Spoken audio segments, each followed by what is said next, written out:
Sejam bem-vindos, bem-vindas todas e todos ao Estado das Coisas em Debate, um programa para debatermos a agenda de desenvolvimento e democratização que o Brasil precisa.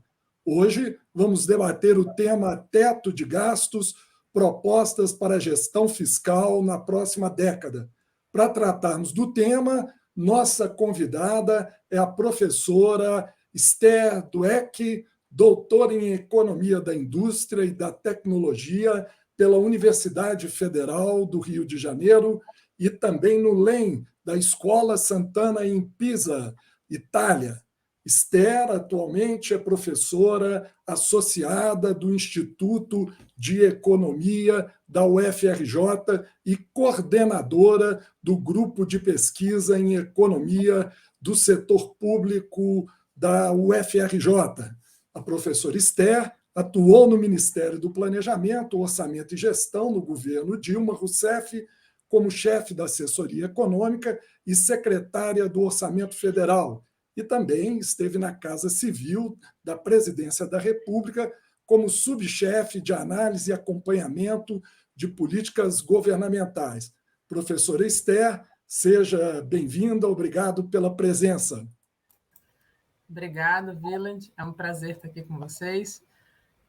Eu acho que para debater um tema extremamente importante, né, e central aí para a próxima década, como colocado no tema. Né? Já começo, então, a minha apresentação. A gente prossegue, né, apresentando, Esther, os nossos debatedores de hoje, com a presença de Fernando da Mata Pimentel, ex-governador do estado de Minas Gerais e ex-prefeito de Belo Horizonte por 2 oportunidades e também ministro do Desenvolvimento no governo Dilma Rousseff.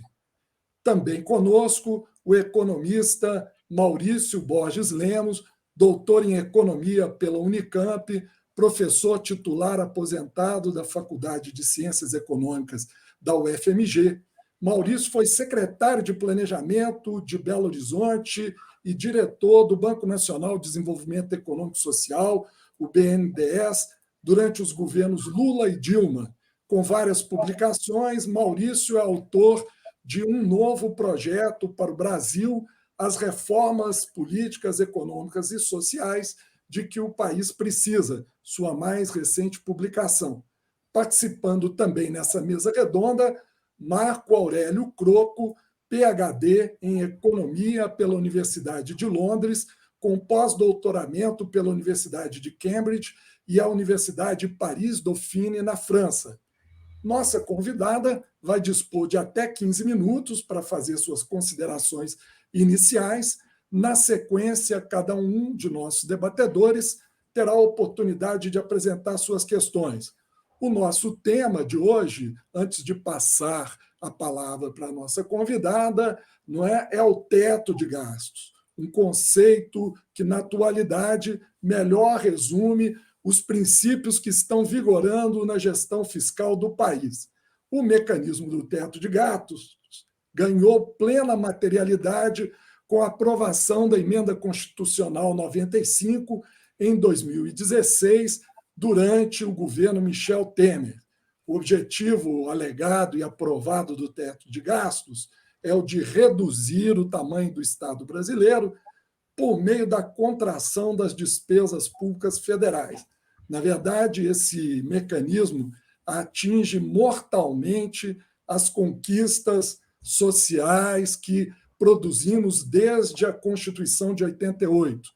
De acordo com a nossa convidada, que tem vários estudos, artigos sobre o tema, nos 20 anos anteriores à Emenda Constitucional 95, o gasto primário do governo federal cresceu de 14% para 19% do PIB, em razão dos vários sistemas, programas sociais como SUS, SUAS, o financiamento da educação que foi implantado no país em todos os níveis, com a implementação do Bolsa Família, da agricultura familiar, dentre várias outras iniciativas.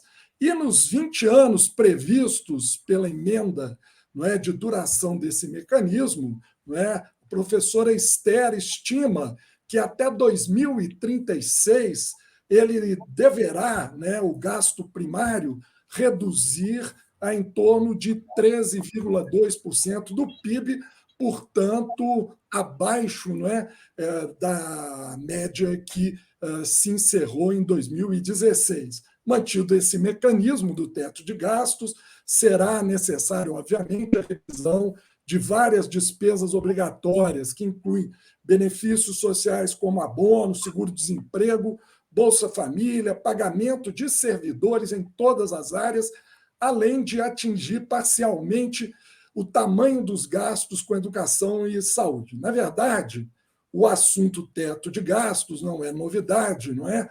Faz parte da cartilha liberal, que sempre o apresentou como mecanismo para a alavancagem do crescimento econômico. Se apoia em um raciocínio equivocado de que o desequilíbrio fiscal é a raiz dos problemas econômicos, o excesso de gastos públicos é a sua causa. A partir desse raciocínio, grande parte de economistas, partidos políticos, autoridades públicas e principalmente organismos internacionais como FMI, Banco Mundial, vem defendendo nos últimos 50 anos, não é, que vale a pena a promoção de uma política de ajuste fiscal sistemática. Entretanto, a experiência concreta, real, protagonizada principalmente por países como Estados Unidos, Grã-Bretanha e também Brasil, né, mostraram que não dá resultado tal qual preconiza esse ideário neoliberal. A dívida nesses países em relação ao PIB continuou a crescer, apesar da retórica de contenção dos gastos. No Brasil, o tema teto de gastos está na agenda fiscal desde 2000, com a edição da Lei de Responsabilidade Fiscal. Mas, mais precisamente, ele foi introduzido alguns anos antes, em 1995, com o Programa de Apoio à Reestruturação e ao Ajuste Fiscal de Estados, que desde então e até hoje vem sendo conduzido pela STN, Secretaria do Tesouro Nacional, sem sucesso na contenção do déficit público, como demonstram as realidades dos estados, das contas públicas do Rio Grande do Sul, da Paraíba, do Rio de Janeiro e, atualmente, do nosso estado de Minas Gerais. Esse processo de contenção dos gastos, como remédio para a gestão fiscal, não se resume no Brasil a um mecanismo exclusivo do teto de gastos. Ele envolve um conjunto de mecanismos, como contingenciamento, conceito de despesas obrigatórias e discricionárias introduzidos pela Lei de Responsabilidade Fiscal, mais o conceito de limite de crescimento de despesas primárias introduzidos pelas leis de recuperação fiscal ao final da década de 90. Combinados, esses mecanismos têm levado o país a um desfocamento do debate, não é? Concentramos na discussão da revisão desses mecanismos, deixando em segundo plano o debate sobre ampliação e o modo de financiamento das políticas sociais e dos investimentos. A eleição de um governo popular nas eleições de 2022 certamente exigirá o fim desse mecanismo. Não é? Mais do que isso, vai demandar a implementação de uma política de financiamento e investimento público, não é, de ampliação das políticas sociais, alternativa, capaz de dialogar com a dinâmica macroeconômica e que politicamente não seja, não é, desqualificada pelo mercado. Esse desafio não é pequeno, tem como pano de fundo um conjunto de temas de grande complexidade, como a baixa carga tributária no nosso país, além da sua regressividade perversa, não é, a necessidade imperiosa da ampliação de gastos, sobretudo na saúde, um setor com baixo peso nas despesas governamentais e uma fragilíssima estrutura de financiamento, não é? E o próprio Fundeb, né, que foi revisto recentemente, prevê ampliação da complementação por parte do governo federal, além propriamente do enfrentamento do desemprego e da exclusão social, que vem se acumulando desde o impeachment da presidente Dilma, né, hoje, não é, com o fim do Bolsa Família e a vigência do novo mecanismo Auxílio Brasil, inclusive aprovado sem fontes de financiamento claras, né, além do financiamento da infraestrutura logística para o desenvolvimento econômico no nosso país. Professor Esther, não é especialista no tema, né, e sabe, como ninguém, a complexidade dos temas que envolvem aí a revisão do mecanismo do teto de gastos. Quer dizer, professor Esther, diante de tantos desafios, não é, a pergunta, né, que todos nós que militamos em defesa de um governo popular, não é como construir uma agenda positiva de mudanças na gestão fiscal na próxima década. O que precisamos priorizar para mudar esse estado de coisas fiscal do Estado brasileiro? Por favor, professora. Obrigada, Wieland. Bom, primeiro queria agradecer, né, ao convite e agradecer esse super time de debatedores, né? Para mim é um privilégio poder estar aqui e poder discutir com vocês esse tema. Acho que o Wieland fez uma excelente introdução, né? Já colocou vários dos problemas associados à atual gestão fiscal brasileira.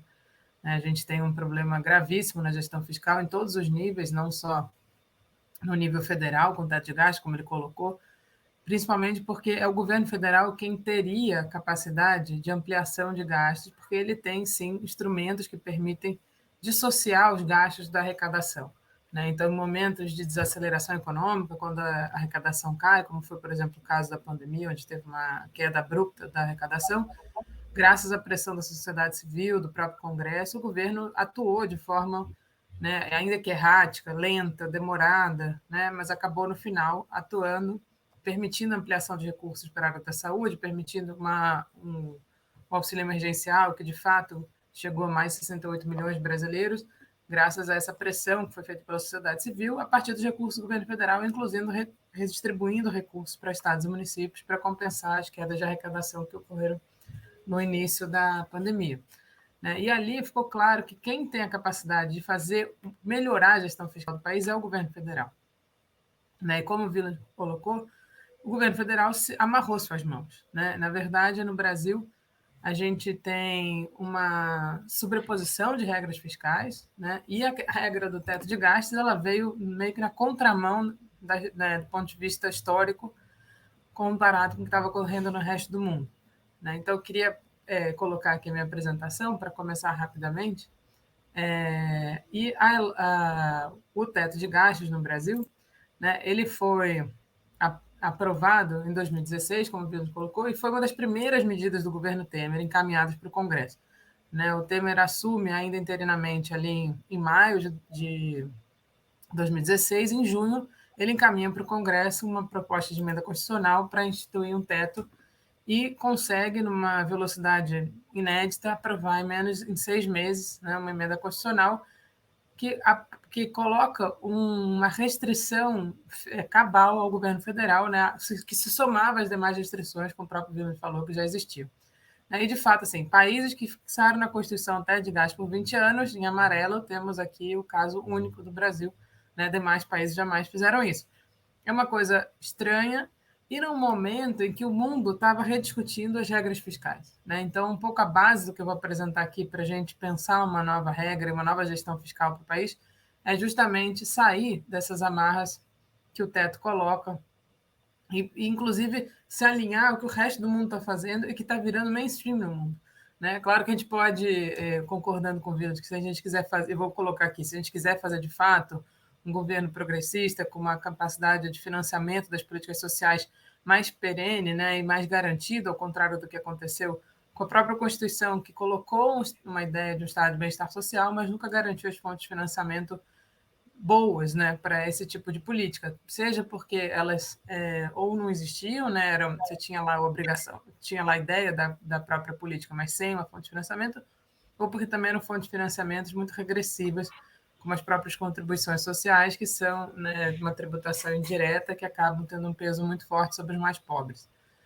Né? Então, aqui, né, a gente tem, na verdade, além, como o Wieland falou, uma sobreposição de regras, e elas vão limitando a capacidade de atuação do Estado, né? E você tem a primeira regra é da própria Constituição, que é a regra de ouro, e ela penaliza despesas correntes como saúde, educação, cultura, segurança, meio ambiente, né? E ela era pensada numa lógica muito diferente da maneira como foi implementada no Brasil, né? Ela tem uma inspiração até keynesiana da ideia de um orçamento corrente equilibrado e orçamento de capital deficitário.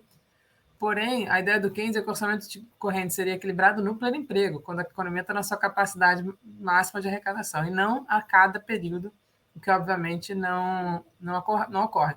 Além de fazer uma dicotomia que não necessariamente é a melhor entre despesas de capital e corrente, só pensando que saúde e educação, que são gastos super prioritários, com grande multiplicador, tanto fiscal quanto redistributivo, elas são penalizadas por essa regra. A gente tinha, a partir da LRF, se soma uma meta de resultado primário, né? Tem várias regras na LRF, mas aqui vigorou mais forte para o governo federal, era a meta de resultado primário, que é extremamente procíclica, né? Então, ela permite que o governo gaste mais em períodos de bonança, então acaba acelerando o crescimento econômico, mas ela impõe um corte de gastos no período de recessivo, quando justamente o governo deveria atuar para contrabalancear o que está acontecendo no setor privado, o governo é obrigado a cortar. E a emenda que é, né, digamos assim, aquela que aconteceu é que mesmo com essas duas regras, a gente pôde utilizar o Estado de uma forma positiva, né? E a gente teve um período muito importante de 2004 a 2014, onde a economia brasileira cresceu com o crescimento dos gastos públicos, com redistribuição, com baixo desemprego, né? Então, com um momento muito raro de crescimento com redistribuição de renda. E do ponto de vista da economia política brasileira, isso foi, na verdade, uma afronta, né? E foi para impedir que isso ocorresse novamente, foi aprovado o teto de gastos, porque ela impõe necessariamente uma redução do Estado, né? E uma queda das despesas per capita, dado que o crescimento não acompanha o crescimento populacional, e uma queda em relação ao PIB, se o PIB tivesse tido um comportamento razoável, né? Como a gente teve uma recessão forte em 2016, depois um baixíssimo crescimento e uma grande recessão com a pandemia, ainda não houve uma queda tão abrupta quanto era pensado em participação do PIB, mas só não ocorreu porque o PIB despencou, né? Mas em termos de contração dos gastos, vou mostrar, ela foi extremamente forte. Então, essa sobreposição gerou um péssimo regime, né? Ele é procíclico para baixo, porque com o momento que desacelera, vale o resultado primário, que ele ainda está valendo, e ela é recessiva para cima. A economia recupera, você não pode gastar mais porque tem um teto de gastos, né? Então, você acaba gerando um ajuste fiscal que se autodestrói, né? Como o Wieland falou, a gente tem um problema gravíssimo social, mas isso também gera um problema econômico gravíssimo de baixo crescimento e a própria situação fiscal não melhora e vai ficar preso nesse ajuste fiscal autodestrutivo, né? E o que é mais importante também é que a própria rigidez fiscal ela não gerou um controle de gastos não tão importantes, né? Haja visto o próprio orçamento secreto, a emenda de relator que foi feita apesar do teto de gastos, obviamente comprimindo outros gastos mais prioritários e gerando um efeito muito grave do ponto de vista da gestão orçamentária no Brasil. E a combinação de regras ainda serve para uma criminalização da política fiscal, né, da maneira como ela é pensada hoje. A gente sabe que o impeachment ele foi uma interpretação equivocada do que estava previsto na lei, né, e manipulada para poder gerar um impeachment, mas usando a própria lei e a maneira como manipulando um pouco os entendimentos da lei, né? Então, isso acaba criminalizando a política fiscal, o que é uma coisa muito grave.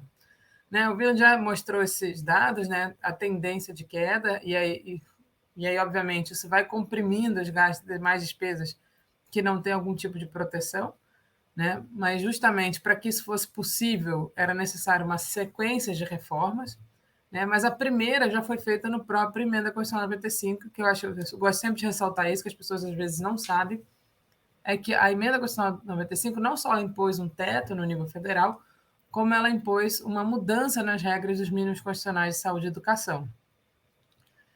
E no caso da educação, felizmente, o Fundeb ficou de fora, né? Então, o repasse para a educação básica do governo federal ficou de fora do teto, o que permitiu a mudança, como o Bruno falou, do Fundeb, né, para ampliar os recursos, mas no caso da saúde, não. Então, todos os repasses que o governo federal faz aos estados e municípios a partir do orçamento da saúde foram diretamente impactadas por essa mudança, e eu vou mostrar que isso já gerou um corte grave nessas áreas. Né? Então, o teto de gastos ele é, de fato, o fim completo de um equilíbrio entre responsabilidade fiscal e social, né? Num conceito bastante obtuso de responsabilidade fiscal, como sendo a lógica fiscalista impondo uma pressão sobre o Estado. Né? Os cálculos, justamente, por não acompanhar o crescimento per capita, a tendência é uma queda paulatina, né, do gasto per capita federal e que não pode ser compensado por estados e municípios porque eles não têm instrumentos para isso. Né? E justamente num país que já tem um gasto per capita, que é o Brasil em vermelho, comparado com os países da OCDE, uma situação muito grave, né, para um país que pretende e tem na sua Constituição a proposta de um sistema único de saúde, né, de uma universalização com qualidade da educação, mais a garantia de vários outros direitos sociais, e é impossível, com gasto per capita nesse tamanho, você garantir tudo isso com uma qualidade necessária para a população. Né, comparado com os países da OCDE, que têm serviços públicos, e mesmo os Estados Unidos, que não tem serviços públicos, como a gente sabe, universais, o gasto per capita brasileiro é extremamente baixo e tende a cair por conta do teto.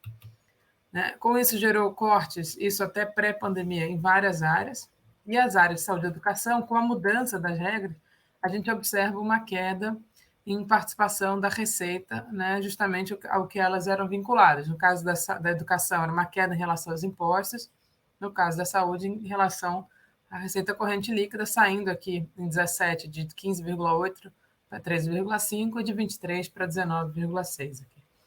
Né? Então, no caso da saúde, isso se mantém, né? E durante a pandemia tem um aumento só porque a receita corrente líquida despencou. Né? Então, tirando os gastos da pandemia, você teria esse aumento aqui no ano da pandemia, mas, no geral, você tem tido uma perda já acumulada, mesmo descontando esse suposto ganho durante a pandemia, de 37 bilhões na área da saúde. Né? Se a gente olha o orçamento discricionário de educação e ciência e tecnologia, vem despencando já desde 2014, com ajustes fiscais de 2015, mas ele despenca de forma contínua. Né? No caso específico de ciência e tecnologia, sai de um patamar aqui em torno de 8, chegou a 10 em 2014 e hoje em dia está em torno de 3 bilhões, né, em termos reais. A educação saiu no gasto discricionário, né, não é todo gasto com educação, sai aqui em torno de 18, 19, chegou a quase 50 bilhões e hoje está em torno de 20 bilhões. Né? É uma perda absurda, né, de mais de 50% nos dois casos, que realmente gera consequências para a prestação de serviço para a população. Né? Vou até pular um pouquinho isso, porque acho que já falei, mas o ponto central é esse aqui. Né? Elas não preservaram gastos capazes de funcionar como motor da recuperação econômica e de transformações produtivas e tecnológicas, mas também não funciona como âncora fiscal, dado as mudanças bastante seletivas que são feitas para atender interesses não tanto republicanos. Né? Quando a gente olha aqui a proposta que o governo acabou de enviar para o Congresso, né, aqui é o orçamento da pandemia que expande, mas a proposta é uma contínua corte dos gastos públicos federais, né, primários, saindo aqui em torno de 18,6 em 21 para 16,7 em 25, né, justamente mantendo essa contração. O que é interessante, que eu queria mostrar bem rápido, é que aquele aumento que o Wieland comentou bastante que no Brasil houve, né, mas que foi muito claro nos países centrais, né, aqui está Estados Unidos, Japão, Inglaterra e Alemanha, pós Segunda Guerra Mundial, justamente pela implementação de estados de bem-estar social, com a virada neoliberal, você não teve uma contração relevante, o que você teve foi até uma certa estabilização.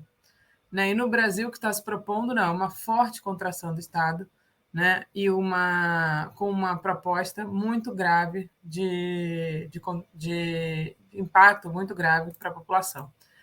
Né? Eu vou até pular um pouco isso aqui, a gente pode voltar. Queria passar para a estratégia, para uma agenda estratégica. Né? No mundo, está se discutindo uma nova papel do Estado mais ativo, né? E as propostas de reconstrução econômica que a gente observa, todas trazem por trás um papel mais ativo do Estado com uma mudança na configuração fiscal. Né? A própria União Europeia está propondo medidas de solidariedade fiscal entre o bloco, né, ao contrário do que ocorreu na crise de 2008, onde a Grécia e os países dos chamados PIGS foram todos abandonados pelo Banco Central Europeu. Agora o processo é o oposto, né, revisar as regras fiscais da União Europeia para permitir maior solidariedade fiscal entre o bloco. A Alemanha e a França têm anunciado planos de política industrial. Bom, a China não precisa entrar em detalhes. O plano Biden é um grande aumento de despesas públicas com contrapartidas tributárias diferidas no tempo, né? E há uma discussão forte, né, dos efeitos graves da retomada da austeridade em 2010 e das propostas para evitar isso depois da pandemia, né? Então, tem uma sequência aqui de autores, né, as referências ficam aqui para debate posterior. Mas então, o que seria necessário no Brasil, né, na minha visão? A gente realmente precisa de um novo padrão de desenvolvimento centrado na redução das múltiplas desigualdades que a gente tem no Brasil, né? Desigualdades de renda, que são mais conhecidas, mas desigualdades de gênero, étnico-raciais, desigualdades regionais muito fortes, né? A gente tem uma série de desigualdades que se somam no Brasil e a gente deveria pensar num projeto que tivesse o foco como isso. E, para isso, a gente necessariamente vai precisar reverter a estratégia, a destruição que está ocorrendo nos instrumentos de desenvolvimento e, principalmente, recuperar a capacidade de gestão fiscal que está sendo perdida por essa sobreposição de regras. A gente, obviamente, precisa barrar a destruição que está em caminho, mas uma coisa central é uma nova regra fiscal e um novo pacto federativo. A Vila mencionou aqui o caso do Rio de Janeiro, né, mas Minas, Rio Grande do Sul. No caso do Rio de Janeiro, que eu acompanho mais de perto, mas com certeza vocês conhecem a situação de Minas Gerais muito melhor do que eu, a gente está num pacto federativo muito negativo e que de punição e impedimento impede que os estados recuperem economicamente para conseguir fazer frente à situação fiscal que eles se encontram. E tudo isso está associado a essa sobreposição de regras e uma forma extremamente ruim que o governo federal administra esse sistema por ele ter a maior capacidade de gestão fiscal. Por outro lado, você precisaria combinar isso com uma reforma tributária progressiva para recuperar a capacidade do Estado de redistribuir renda por meio da reforma tributária, que é o que permite, de fato, uma redução da desigualdade de patrimônio e de riqueza no país, e recompor a carga tributária, inclusive elevá-la para que a gente possa ter um Estado funcionando melhor para todos. E a própria reforma trabalhista que precisaria ser revista. No âmbito específico dos instrumentos fiscais, e aqui eu vou pedir só mais uns minutinhos para terminar, a gente precisa justamente ampliar essa capacidade fiscal, combinando essas fontes de financiamento, né, por meio de uma reforma tributária progressiva, com a utilização do próprio instrumento da dívida pública para permitir a suavização das flutuações de curto prazo na arrecadação. Então, o que a gente percebe, né, na gestão fiscal é que, se você tiver uma regra que esteja muito associada à arrecadação, ela se torna procíclica e, portanto, você fica numa situação muito grave de, como eu expliquei antes, uma situação de baixo crescimento, você ser obrigado a continuar cortando. Então, a gente precisa combinar esses dois instrumentos de financiamento, né? Por um lado, da arrecadação, combinado ao instrumento de dívida pública, de forma a permitir uma suavização para que as despesas possam ter um comportamento muito mais suave e contínuo, né? E, para isso, eu preciso levar essa possibilidade de aumentar recursos para despesas com altos multiplicadores fiscais, né, para estimular o crescimento econômico, e redistributivos para melhorar a situação da alta desigualdade no Brasil. Né? Quais seriam, então, os elementos para esse novo padrão fiscal? E termino aqui com esse slide para a gente abrir para o debate. Né? Já existe uma discussão muito forte nos organismos internacionais de regras fiscais de segunda geração. Né? Se percebeu os problemas de uma regra fiscal muito rígida, né? De como, em momentos de baixo crescimento, desaceleração, ou mesmo de uma crise, você fica numa situação sem instrumentos para poder fazer frente a isso. E uma discussão importante que também vem crescendo é que gastos muito importantes, como saúde, educação e investimentos, eles têm que estar, de alguma forma, protegidos dessas flutuações da arrecadação. Né? Então, a gente precisa reduzir esse caráter procíclico, aumentar a flexibilidade e permitir mudar a política fiscal de acordo com a conjuntura e não ser um piloto automático. E, obviamente, com o aumento da discrecionalidade que seria necessário, você precisa assegurar mecanismos de transparência e controle social para evitar também qualquer tipo de excessos. E quais seriam esses elementos no Brasil, especificamente? Sem dúvida nenhuma, a gente precisa substituir todo o conjunto de regras fiscais existentes, sair dessa sobreposição de regras que impedem a atuação do Estado, tem que garantir uma taxa de crescimento real positiva, e de acordo com uma decisão política a médio prazo sobre o tamanho do Estado, necessariamente levar em consideração o ciclo eleitoral e não fazer como a emenda constitucional 95, que é extremamente antidemocrática, porque ela impõe por 20 anos, 5 mandatos presidenciais, uma regra de contração do Estado, necessariamente. Garantir essa capacidade do gasto público atuar como mecanismo de estímulo da demanda, evitar a criminalização da política fiscal e aproximá-la mais de uma regra, tipo uma regra da meta de inflação, onde, no caso de não cumprimento, o que existe é uma explicação por parte do Banco Central e uma proposta de retomada de como você chega de novo, retoma um processo de contração da inflação, que, no caso, no Brasil, poderia ser como a gente garante uma trajetória da dívida que não seja explosiva, e uma discussão sobre a trajetória fiscal e não sobre uma regra que impõe a cada bimestre contingenciamentos sucessivos que impedem, inclusive, uma boa qualidade do gasto público. E o último ponto, necessariamente, é a não constitucionalização dessa regra. A gente precisa tirar da Constituição a regra fiscal e trazê-la de volta para uma lei complementar, como o caso da LRF, e rediscutir a LRF para permitir essa nova atuação do Estado. Acho que, por agora, seria isso, E fica aí à disposição para a gente discutir mais na segunda etapa. Obrigado, professora Esther. Trouxe aí um conjunto de pontos para os nossos debatedores e nós começamos com o professor Marco Aurélio Croco para suas considerações. Croco. Obrigado, parabéns, Esther, pela apresentação. Bom te ver de novo, como sempre. Brilhante, Esther. Brilhante mesmo. Eu vou tentar ser curto.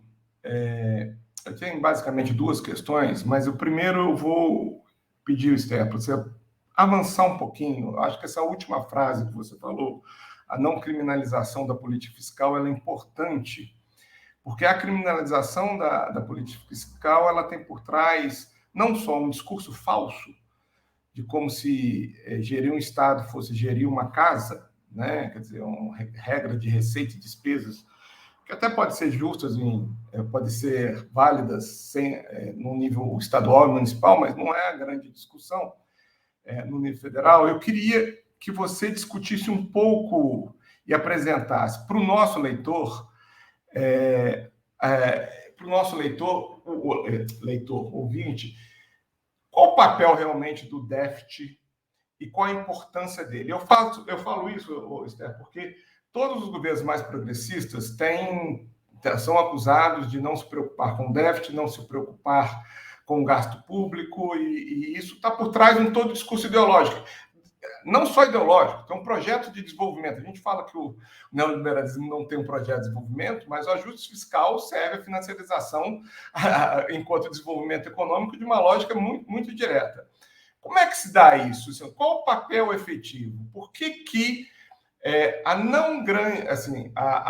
o entendimento mais flexível do regime fiscal não é necessariamente uma irresponsabilidade, não é um gasto?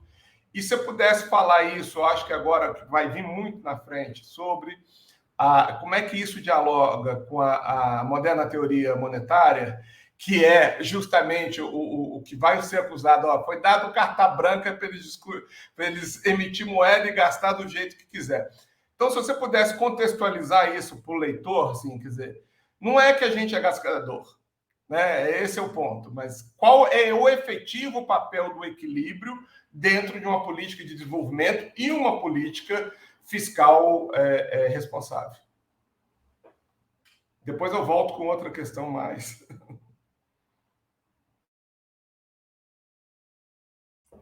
Por favor, Esther. Estava na dúvida se eu respondia direto ou se era uma sequência. Não, bom, ótimo. Obrigada pela pergunta, E vou tentar ser breve para não. Mas a pergunta, ela, na verdade, é super importante, cheia de detalhes. Acho que a primeira coisa é o conceito de responsabilidade fiscal, ele foi dominado por uma visão neoliberal, né? Como se qualquer coisa que vá contra as regras estabelecidas como sendo responsáveis fiscalmente seria o irresponsável, né? Isso talvez seja o maior absurdo. Sem dúvida nenhuma, a própria LRF, né, que é a Lei de Responsabilidade Fiscal, ela teve esse marketing importante, né? Então, qualquer pessoa que questionava a LRF era necessariamente acusada de ser irresponsável. E o teto de gastos agora está com a mesma dimensão, né? Não sei se vocês viram o editorial do Estadão da semana passada, dizendo que retirar o teto de gastos é voltar a um período que é falacioso, né? Mentiroso, que, como o Villan falou, o diagnóstico estava totalmente equivocado. Foi justamente quando você cortou gastos que a situação fiscal piorou e não o contrário. Justamente por isso, né? E aí eu acho que Então, se a gente sair dessa lógica de que está definido na lei o que é responsabilidade fiscal, a gente vai ver que é exatamente o oposto. Por que os estados hoje estão numa situação grave? Né? Porque o próprio governo federal já estava com uma situação ruim antes da pandemia, né, que se agravou, mas que não se resolve mesmo com todas essas regras. Né? Porque, na verdade, o resultado fiscal ele é um resultado, ele não é uma coisa que o governo consegue perseguir. E ele é uma combinação justamente de como está acontecendo no lado dos gastos, o que está acontecendo no lado da arrecadação e, consequentemente, como é que isso é afetado pelo nível do PIB. Se a gente tem uma lógica de que o aumento do gasto, na verdade, vai estimular o crescimento econômico, ele vai recuperar a arrecadação e pode melhorar a situação fiscal ao invés de piorar. Isso acontece não só porque o gasto diretamente gera o PIB, mas é porque ele vai estimular uma atuação do setor privado, tanto por meio de consumo, mas também pelo investimento, aumentando o nível de atividade, aumentando a arrecadação e, com isso, gerando uma capacidade muito melhor de você melhorar do ponto de vista fiscal. Né? A própria relação dívida-PIB é uma relação que tem um numerador, que é a dívida, e o PIB no denominador. Muitas vezes a dívida pode ficar exatamente onde está e o indicador aumentar porque o PIB caiu. Né? E justamente uma das maneiras melhores de você garantir um bom indicador de dívida-PIB é garantir um aumento do crescimento econômico e por meio de estímulos feitos pelo governo federal. Então, essa discussão de responsabilidade fiscal ser o que está na lei, ela abre mão de todo o impacto que isso tem sobre a situação social. Então, o que adiantaria eu manter o teto do gasto com a população com fome, com uma situação gravíssima de altíssimo desemprego, né, queda da renda? São situações que não são razoáveis. Né? E, além de gerar esse efeito econômico, o próprio indicador fiscal não melhora. Então, eu acho que a gente tem hoje, né, e como eu coloquei, até a ideia de que ele seja uma boa âncora fiscal é um absurdo, porque tem sido revista por decisões puramente para atender determinadas pressões políticas e não para garantir um melhor desenvolvimento econômico. E aí, acho que só muito rapidamente em relação à MMT, que seria uma longa discussão, eu acho só importante assim, as pessoas entenderem que quando o governo está gastando, e acho que esse é para terminar, toda vez que o governo gasta, ele está dando recurso para o setor privado. Né? O gasto do governo é renda do setor privado. Isso as pessoas não entendem. Quando o governo corta gasto, na verdade, ele está retirando renda do setor privado. Então, isso talvez seja uma das coisas mais importantes que a MMT coloca, e é justamente nesse circuito que eu estava comentando antes, ao governo gastar, ele coloca a renda na economia, e essa renda pode voltar pelo governo de duas formas. Né? Uma pela própria geração de crescimento econômico e pagamento de impostos, ou pelo próprio fato que o circuito da renda vai fazer com que as pessoas comprem títulos do governo e isso volte na forma de financiamento por meio de dívida. E não há um risco para o governo, em governos onde a dívida é majoritariamente interna, né, na moeda nacional local, de uma falência do Estado por conta de eventuais déficits que ocorram. Né? Então, esse ponto de que entender, né, que a própria dívida do governo é riqueza do setor privado. Então, quando o governo faz dívida, ele está aumentando a riqueza do setor privado, e, portanto, isso é uma coisa atrativa para o setor privado, não algo negativo para o setor privado, são coisas que são discutidas na MMT que merecem, as pessoas precisam entender isso de forma mais clara, que justamente o oposto, né, que é essa proposta de cortes sucessivos, na verdade é que gera o problema. Você tira a renda do setor privado, piora a economia, piora a arrecadação e vai piorando a própria capacidade de ter uma situação fiscal com indicadores razoáveis, né? E consequentemente, paralelamente, com uma situação econômico-social melhor. Né? Então, acho que para responder rapidamente essa questão, acho que é essa que eu queria colocar. Nós prosseguimos com os nossos debatedores. agora com o professor Maurício Borges, ex-diretor do BNDES. Boa noite a todos, especial para a Esther. É muito importante ela ter aceito participar dessa conversa. Não existe nenhuma divergência, total concordância com a exposição que ela fez. Eu gostaria de centrar apenas num aspecto, né? A questão da flexibilidade, né, que ela propõe, que é muito importante, a questão do caráter anticíclico, né, que uma política fiscal tem de ter, né, é importantíssimo isso. E nós temos uma espécie de câncer, né, da nossa política fiscal, que é o nosso conceito de primário. Nosso conceito de primário, e especialmente o conceito de resultado primário, que o setor federal tem, né? Quer dizer, ele foi uma espécie de simplificação que foi feita nos anos 90 a partir dos agregados monetários do Banco Central, né? O crédito líquido do setor público é que ditava o conceito de primário. Então, é um conceito de caixa. Esse conceito de caixa ele traz várias consequências muito graves para a gestão fiscal.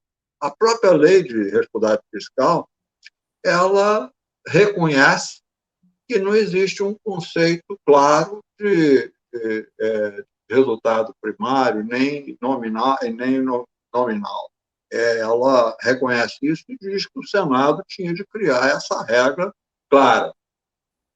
Para confundir ainda mais as coisas, né, numa gestão de curto prazo, o crédito líquido do setor público inclui estados e municípios, mas estados e municípios, o conceito de primário, ele é dado pela competência, né? Como toda execução orçamentária, seja na empresa privada ou no setor público, é sempre pela competência. Então, a mistura de caixa e competência na mensuração, né, de resultado fiscal é uma jabuticaba que só existe no Brasil, né? E isso tinha de acabar, né? As consequências disso são muito sérias, né? Quer dizer, nessa questão que a Esther está propondo, né? A questão de flexibilidade, né? Se, por exemplo, vamos fazer uma PPP, e for criar uma garantia, né, para quem for investir, uma garantia, um fundo garantidor, né, para quem for investir no Brasil, de que o setor público vai comparecer com investimento, com recursos que vão entrar em determinada hora, tal, você tem de ter uma garantia, um fundo garantidor. E o conceito de primário, caixa, não permite que você emita títulos públicos para fazer isso, né? Então, mesma coisa, por exemplo, um fundo garantidor para o FGI, para pequenas e médias empresas, que o BNDES utilizava muito, teve que ser feito com recursos reais, ações depositadas, e não pode se colocar lá dívida pública, e na medida que ia transcorrendo o tempo, se tivesse algum déficit, né, nunca teve, né, mas se tivesse algum déficit, aí a partir daí, sim, que poderia gerar um gasto primário. Mesma coisa seria o caso das PPPs.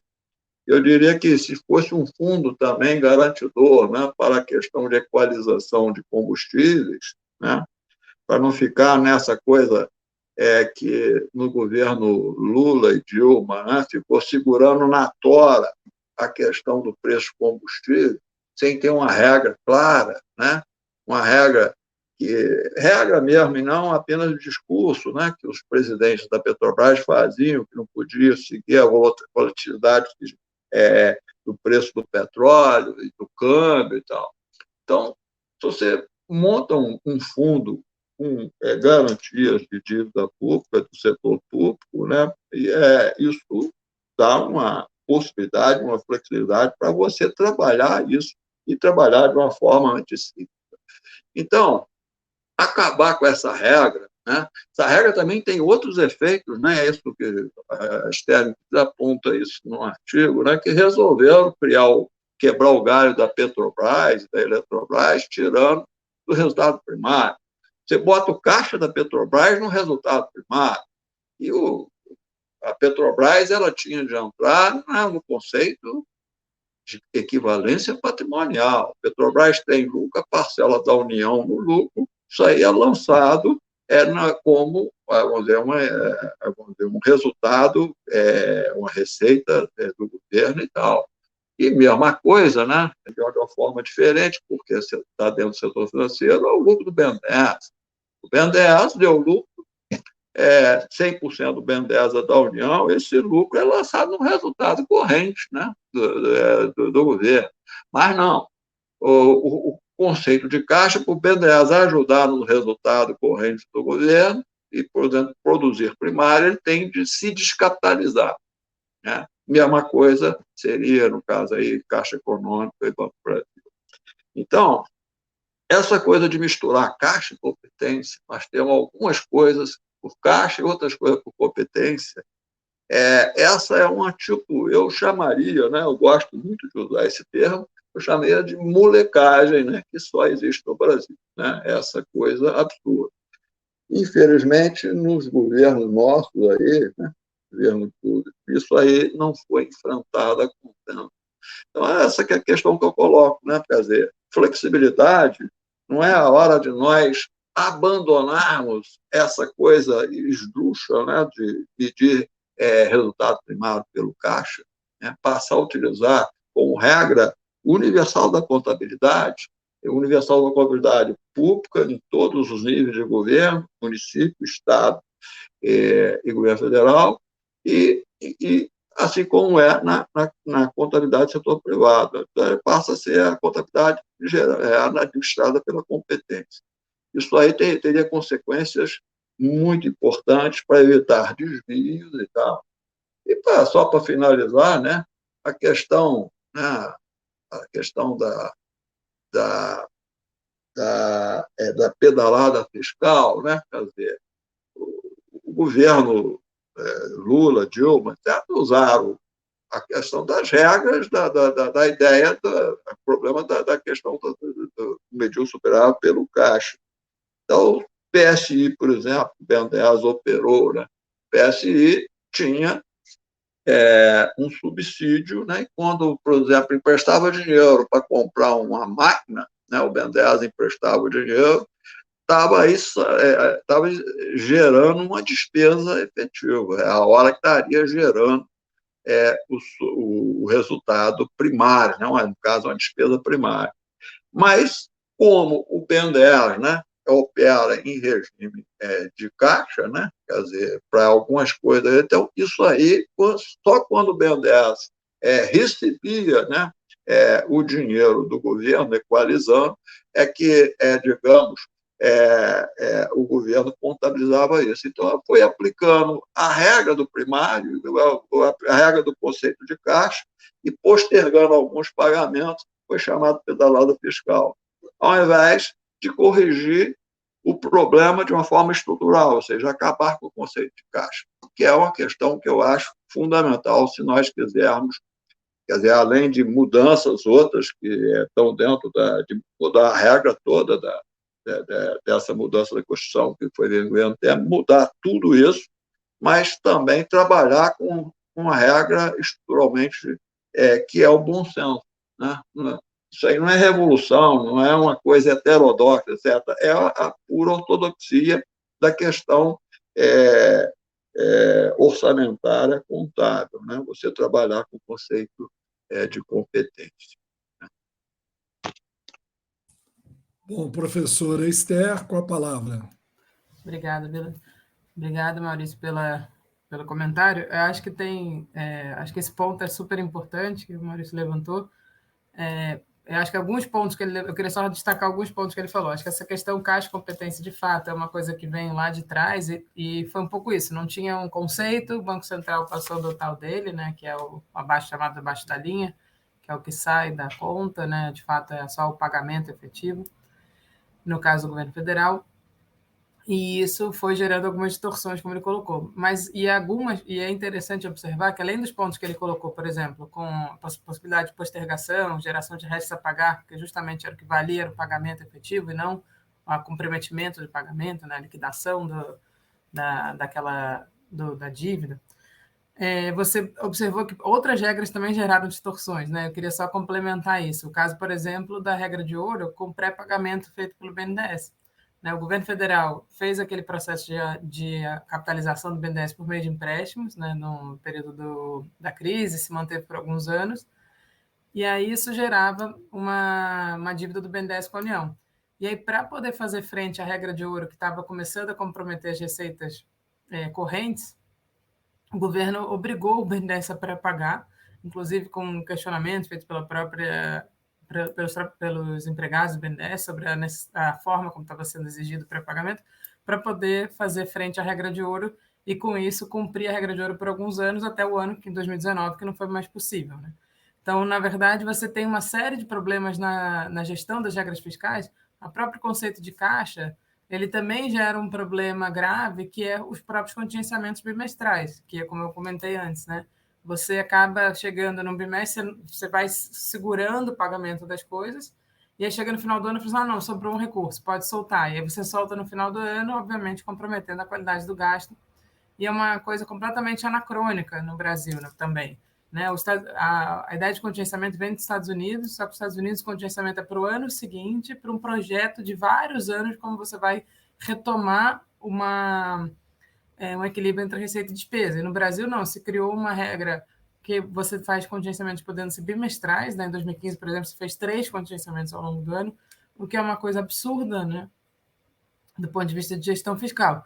Então, eu acho que o Maurício traz esse ponto que é super importante, a própria exigência de pagamento de dividendos e de capitalização das empresas para que elas contem no primário. Anteriormente, você contabilizava o próprio Petrobras e a Eletrobras dentro do primário, depois se retira essas empresas para permitir que elas tenham maior capacidade de investimento, mas manter as demais estatais não dependentes, e com isso vai exigindo uma série de formas de atuação dessas empresas que, obviamente, compromete a capacidade delas de atuar. Então, eu acho que você tem uma série de questões, né? E acho que talvez a mais grave de todas, além dessa que a gente já discutiu, é justamente não sei se é mais grave, mas uma que eu reforcei, eu queria voltar nisso, é o caráter procíclico. Então, eu acho que a regra de primária, ela, mesmo que você possa melhorar, do ponto de vista para análise do resultado, a diferença entre regime de caixa e competência, que eu concordo que seria uma coisa importante, acho que tem uma maneira como lidar com as estatais, que o Maurício trouxe um ponto super importante, que não é pelo pagamento de dividendos que deveria entrar, né, justamente nessa lógica de receita primária, né, que o governo fica exigindo das empresas, e sim uma forma melhor de gestão do patrimônio, do próprio reinvestimento de lucros, de uma série de coisas que essas empresas podem fazer. Acho que a gente também deveria sair por essa regra que ela contabiliza pelo o que a gente chama pelo resultado observado, né? E que gera esse problema extremamente procíclico, quando você poderia ter regras que contabilizassem que a pessoa chama de resultado estrutural, que é muito difícil calcular, mas pelo menos a lógica disso, né? Em períodos de baixo crescimento, necessariamente o primário vai ter uma queda, e a gente tem que estar sujeito a isso, acho que um pouco até na linha do que o Croco está falando, permitir flexibilidade na gestão fiscal para ter uma melhora no resultado, né, a médio e longo prazo, e não essa loucura que a gente está vivendo hoje de um ajuste fiscal extremamente autodestrutivo. Bom, estamos indo aqui para ouvir o nosso último debatedor da noite, o professor Fernando Pimentel, ex-governador de Minas Gerais. Com a palavra, Fernando.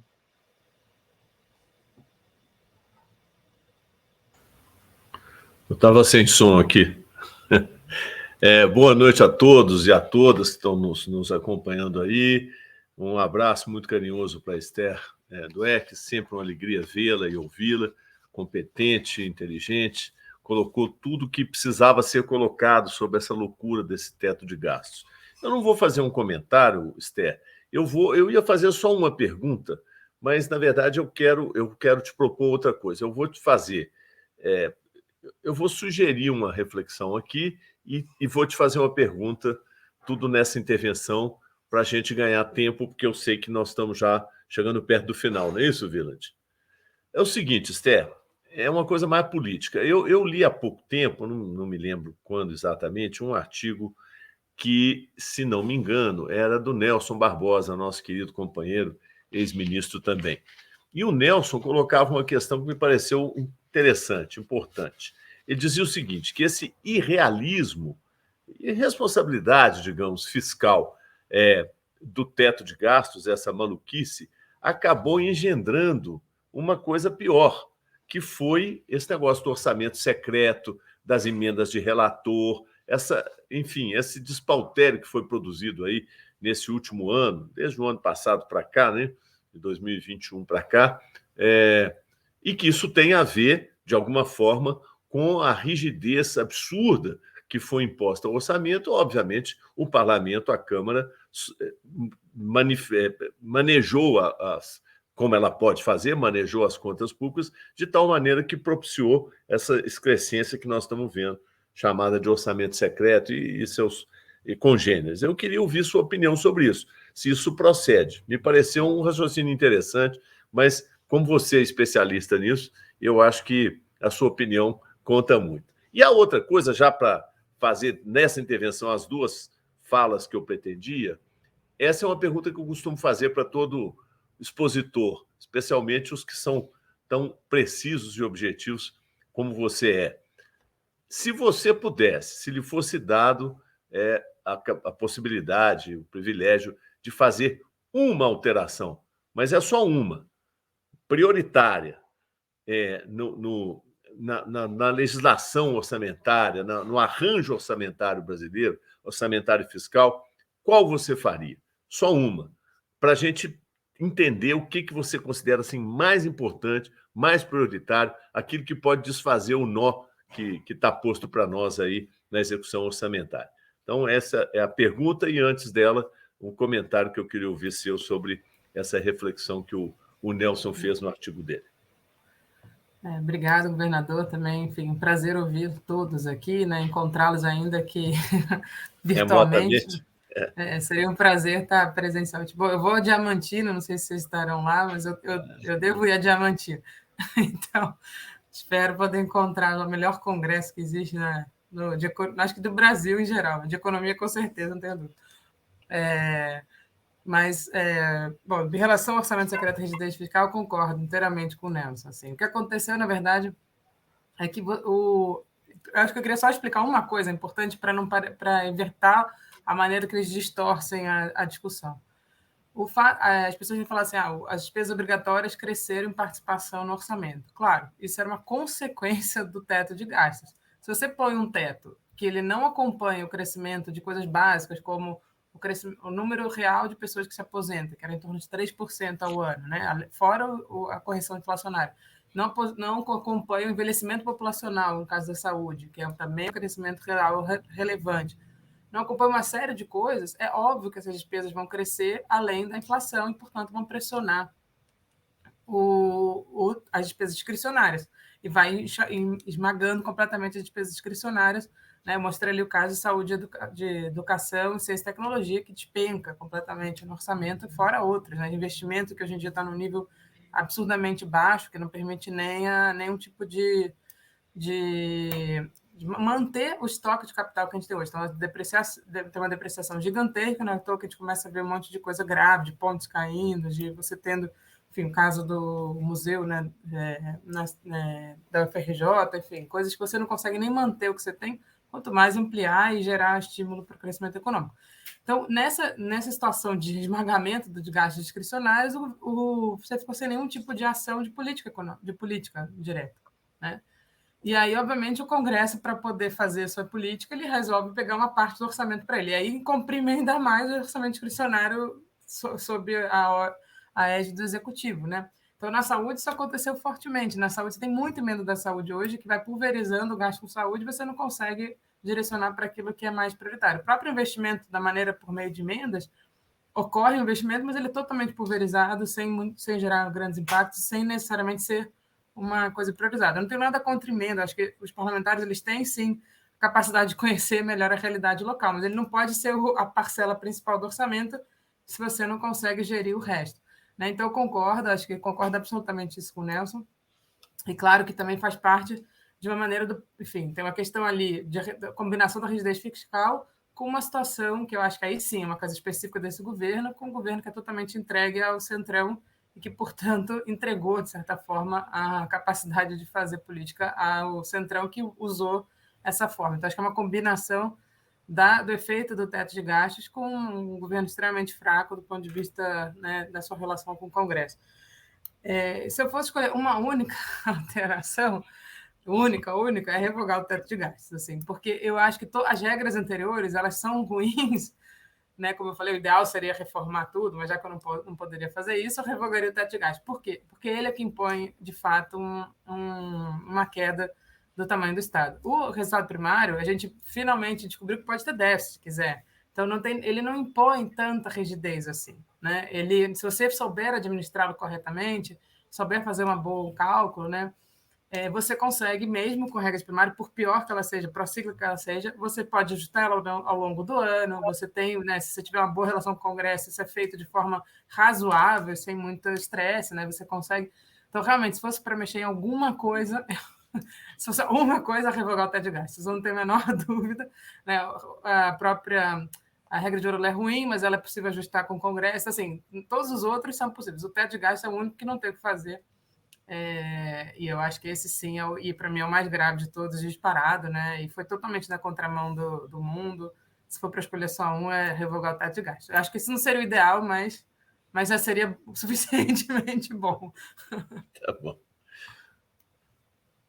Assim, eu acho que eu queria aproveitar, né, Vila, para me despedir e agradecer de novo. Acho que é um prazer estar com todos vocês. Seria ótimo podê-los encontrar pessoalmente, né? Saudade de todos. Village é o único que eu não conhecia pessoalmente, então prazer também, Village. E acho que e parabenizá-los por essa iniciativa, né? Acho que a gente tem um ano muito duro, que vai ser um ano difícil, mas talvez um ano para a gente levantar questões que vão ser essenciais para um governo progressista ter força política para mexer no início do ano que vem. Quanto mais a gente conseguir mobilizar a sociedade civil em favor das causas necessárias e das mudanças institucionais que a gente vai precisar fazer, porque não adianta só ter vontade, se você chegar no que vem, começar o governo com um teto de gastos, o governo não consegue fazer absolutamente nada. Então, é muito importante ter esse espaço e, enfim, estou à disposição aí para os novos debates e fico muito feliz de ter sido convidada e poder ter essa discussão aqui com vocês. Obrigado.